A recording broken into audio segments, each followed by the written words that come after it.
Welcome to this deep dive all about Alcmaeon of Croton. We're going to be taking a look at some fascinating ideas from the Stanford Encyclopedia of Philosophy, all about this kind of mysterious guy in early Greek thought. Mm. He was a philosopher, maybe a physician too, and lived around 500 BCE. Okay. What's really cool is how Alcmaeon looked into questions about the human body and soul, even knowledge itself. It's like he's setting the stage for both science and philosophy as we know them now. Exactly, and I think you'll find this deep dive particularly interesting as a philosophy fan. Oh, for sure. Right away, we hit a mystery. Oh. The sources are unclear if Alcmaeon was a practicing physician or primarily a philosopher. Really? Yeah, some ancient texts mention his medical writings, but others call him a philosopher-scientist. Huh. Interesting. And get this, even his connection to the Pythagoreans is debated. Oh, wow. Was he a student of Pythagoras or just inspired by Pythagorean thought? We may never know for sure. It's like trying to put together a puzzle and some pieces are just gone. Right.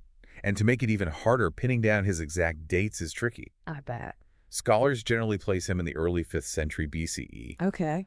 which makes his ideas even more impressive considering the limited scientific knowledge back then. I can imagine. So let's get into those ideas. Okay.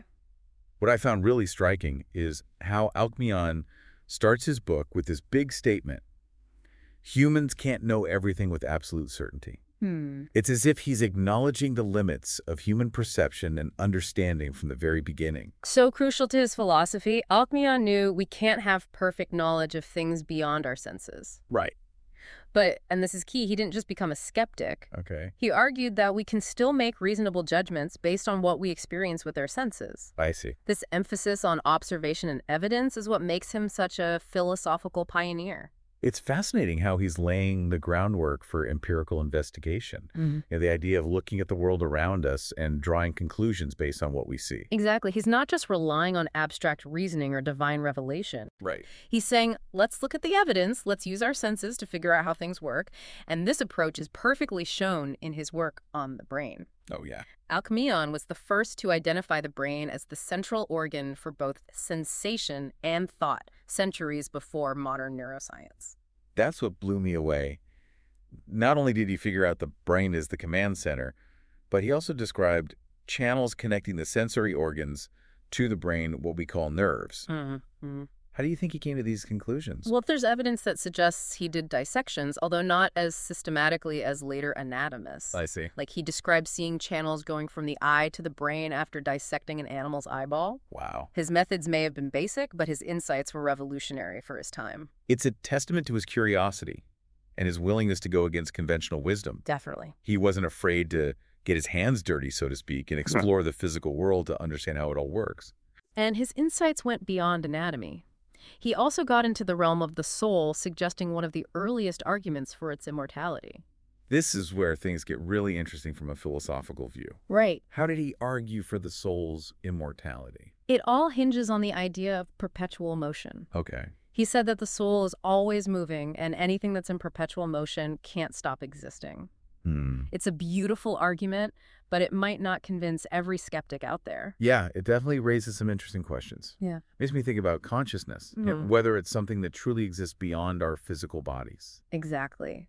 Alcmaeon's argument might not give us all the answers, Right. but it does open a whole new path for philosophical exploration. For sure. He saw the soul as the source of movement, an idea that would really influence later philosophers like Plato. And it wasn't just the soul that he saw in constant motion. He was also fascinated by the natural world, animals, plants, planets. And he used comparisons from nature to explain the human body. For instance, he compared pubic hair growing to plants flowering. That's such a vivid image, and it shows Alcmaeon's holistic view of the cosmos. Right. He's basically saying, we're not separate from nature, but a part of it. Yeah. We share the same basic patterns and processes as other living things. It's like he's anticipating modern ecological thinking, emphasizing how everything's connected. Right, and this leads us to another cool part of Alcmaeon's thoughts, his understanding of health and disease. Right. He used a political metaphor to explain these ideas, which I think you'll find pretty interesting. I'm all ears. Tell me more about this political metaphor. Well, Alcmaeon believed that health stays strong when opposite forces in the body, like hot and cold, wet and dry, are balanced. Uh-huh. He called this balance isonomia, a term usually used for a well-run state. So he's making a parallel between a healthy body and a society that's governed well. Exactly. And on the flip side, he thought illness happens when one of these forces takes over, messing up the harmony in the body. He compared this imbalance to monarchia or tyranny. Wow. It's like he's saying that just as unchecked power can wreck a society, an imbalance in the body can lead to sickness. That's a powerful comparison, and it makes you think about the importance of balance in every part of life. Totally. It's like he's predicting modern ideas about holistic health and well-being. Absolutely. Alcmaeon's metaphor reminds us that health isn't just about not being sick. Right. It's about a harmonious balance within our bodies and minds. It's a perspective that feels so relevant these days when so many of us are struggling to find balance in this crazy busy world. For sure, Alcmaeon's wisdom from so long ago reminds us that true well-being comes from creating harmony within us and in how we interact with the world. This deep dive has been super enlightening, showing us Alcmaeon's groundbreaking ideas and his lasting impact. He was ahead of his time. His work proves the power of philosophy to explore what it means to be human and to find links between things that seem totally different: the body, the soul, the cosmos, even political systems. It really is amazing how much his thinking still resonates with us today. It really makes you realize that even though our scientific tools and methods have come a long way, the fundamental questions about who we are and how we fit into the universe haven't changed. Exactly. And Alcmaeon, with his bold statements and willingness to question traditional thinking, shows how philosophy can help us understand ourselves and the world around us better. It's clear that Alcmaeon was a visionary thinker, way ahead of his time. For sure. His work set the stage for scientific and philosophical exploration that continues today, and his ideas make us think differently about ourselves and the world. Definitely. I'm really interested in digging deeper into some of his key ideas, particularly about the soul, and his cool use of political comparisons for health and disease. Those are great areas to explore. Yeah. Alcmaeon's insights into these things give us a unique glimpse into the intellectual world of ancient Greece. Yeah. And they bring up questions that are still relevant today. Absolutely. I'm excited to continue this journey with you and see where it leads. I'm ready to dive back in and learn even more about Alcmaeon of Croton. Stick around for part 2, where we'll explore his ideas about the soul and his unique take on health and disease. Picking up where we left off, let's look closer at Alcmaeon's argument for the soul's immortality. Okay. His reasoning focuses on the idea of perpetual motion, something he observed not only in the soul but also in the celestial bodies. So he saw a link between how the soul moves and the never-ending movements of the cosmos. Exactly. He observed that the planets, stars, the whole universe are constantly in motion. Wow. Just like the heavenly bodies keep going in their orbits, the soul keeps going because of its perpetual motion. It's like he's saying that the soul is part of the universe's fabric taking part in this eternal dance. That's a beautiful way to put it. It shows Alcmaeon's holistic view where human experience isn't separate from the grand scheme of the universe. Right. Now, his argument might not hold up to modern philosophical scrutiny, Yeah, I can see that. but it does reveal a perceptive intuition about what consciousness is and its potential to exist outside the physical body. It's a pretty bold and thought-provoking idea for someone living in ancient Greece. It really is. It speaks to that human desire for something more than just the finite, for a connection to something bigger than ourselves. Totally. It gets at those fundamental questions that have fascinated philosophers for ages. Right. What is consciousness? What happens when we die? Those questions still resonate with us now. It really makes you realize that even though we've made huge strides in science since Alcmaeon's time, these core philosophical questions about our existence are still just as relevant and mysterious. It speaks to how powerful these questions are and the human need to grapple with them. Alcmaeon, despite the limits of his era, dared to explore these huge concepts, Yeah. paving the way for future philosophers and thinkers. Now, moving to something different, but just as interesting about Alcmaeon's thought, I'd like to hear more about his use of political metaphors to describe health and disease. Okay, sure. It struck me as such a unique and insightful approach.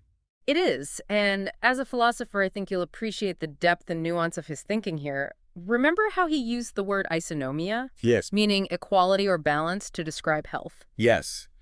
It's as if he saw the body as a small-scale version of a well-governed state where all the different parts and functions are working together in harmony. Exactly. He believed that when the opposing forces inside the body, hot and cold, wet and dry, and so on, are in equilibrium, the body flourishes. Okay. It's like a well-functioning democracy where power is shared and there's cooperation. Uh-huh. The body also needs this delicate balance. So when that balance is messed up, when one force takes over, that's when illness shows up. Exactly. Alcmaeon compared this imbalance to monarchia or tyranny. Oh, wow. Imagine a ruler who grabs all the power, shuts down any opposition, and disrupts everything. Right. It's similar when one force in the body takes too much control, it throws off the harmony, and that leads to dysfunction and disease. So that's a really strong analogy. Maybe you think about how the idea of balance applies not just to physical health, but to everything in life. For sure. It connects with modern ideas about holistic well-being, acknowledging how our physical, mental, even social states are all linked. I completely agree. Alcmaeon's metaphor reminds us that looking for balance in our diets, our lifestyles, our relationships is key to a healthy and fulfilling life. It makes a lot of sense. It's about creating a state of equilibrium within ourselves and in how we connect with the world around us. It's a perspective that feels so relevant today when so many of us struggle to find balance in such a fast-paced and demanding world. Absolutely. Alcmaeon's wisdom from centuries ago is a timeless reminder that true well-being comes from cultivating harmony, both within ourselves and in our connection with the world. This deep dive has been so insightful. It's really shed light on Alcmaeon's groundbreaking ideas and his lasting influence. He was ahead of his time. His work shows how powerful philosophical inquiry is for exploring what it means to be human and for finding connections between things that seem totally different, like the body, the soul, the cosmos, even political systems. He was a true visionary, pushing the limits of knowledge and going against conventional thinking in a way that still inspires us now. As we head toward the last part of this deep dive, I'm especially curious to explore Alcmaeon's epistemology, his thoughts about the nature of knowledge, and the limits of what we can understand as humans. Okay. Especially since we know we can't achieve perfect knowledge. How do we even make sense of the world around us? That's a great transition into our next discussion. Alcmaeon's approach to knowledge, while acknowledging its inherent limits, offers valuable insights into how we can navigate a world that's full of complexity and uncertainty. I'm excited to dive deeper into that. It feels so relevant now where we're constantly bombarded with information and misinformation. Right. How do we sort through all that noise and arrive at a solid understanding of the world? Alcmaeon's focus on empirical observation, making reasoned judgments, and having a good amount of intellectual humility gives us a guide for dealing with this complicated situation. I can't wait to explore that more in our last part. Stick with us as we keep going with our deep dive into the fascinating world of Alcmaeon of Croton. Welcome back to our deep dive on Alcmaeon of Croton. We've talked about his groundbreaking ideas about the brain, the soul, and even his fascinating comparison of health to political systems. Yeah, and now we get to the foundation of it all. How did Alcmaeon think we actually know anything?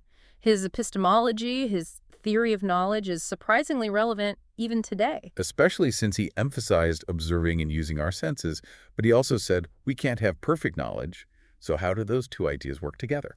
It's a tricky balance. That's what makes his philosophy so interesting. Right. Alcmaeon recognized way back in the 5th century BCE that our senses are essential but imperfect. Yeah. We can't perceive everything, and what we think we see can be affected by lots of things. So he's not saying we should blindly trust our senses. Nope, not at all. He's saying we need a careful and reasoned approach to knowledge. He thought that even though we can't be absolutely sure about the world beyond our senses, we can still make reasonable judgments based on what we observe. I see. It's like he's setting the stage for the scientific method, the idea of making guesses based on what we see, testing those guesses, and changing our understanding as we gather more evidence. That's a great point. It shows how Alcmaeon was way ahead of his time in how he thought about knowledge. He really emphasized collecting data, considering different views, and being open to changing our minds when new evidence comes up. And that's so important today, right? Yeah. With so much information out there, it's easy to get stuck in our ways or to believe sources without questioning them. It really is. Alcmaeon reminds us to think critically, to evaluate the information we come across, and be careful of claims that aren't based on solid evidence. He encourages a healthy amount of skepticism without going too far into cynicism or distrusting all knowledge. Yeah, his approach is like a good balance against the extremes of blind faith and total skepticism. It's about finding that middle ground where we admit that we don't know everything, but we still try to understand the world around us using reason and evidence. Exactly. It's about having intellectual humility, knowing that we don't have all the answers, and that our understanding is always growing. I think that's a powerful message for everyone, especially those of us who like to explore complex topics. Absolutely. And remember, Alcmaeon's idea about knowledge is connected to his other ideas. His emphasis on observation and evidence is what led him to his amazing work on the brain and his study of the soul. So it all comes back to that main idea. Let's look at the world, let's gather proof, let's use reason to figure it all out. But let's also admit that our understanding is always a work in progress. Yeah, it's a perspective that can make our philosophical understanding richer, but also change how we approach life itself. This deep dive into Alcmaeon's world has been amazing. It's incredible how a thinker from over 2,500 years ago can still give us such relevant ideas for understanding the world and our place in it. His focus on balanced observation and reasoned judgment feels so relevant today. It's a testament to the power of philosophy and to Alcmaeon's unique brilliance. His work pushes us to think deeply, question what we believe, and approach knowledge with curiosity and humility. As we wrap up, I'd like to leave our listeners with this core. Alcmaeon believed that the soul was in perpetual motion. What does that mean to you if our minds are always seeking exploring, questioning where will your intellectual journey take you next time around? Keep asking questions, keep exploring, and until next time, happy deep diving.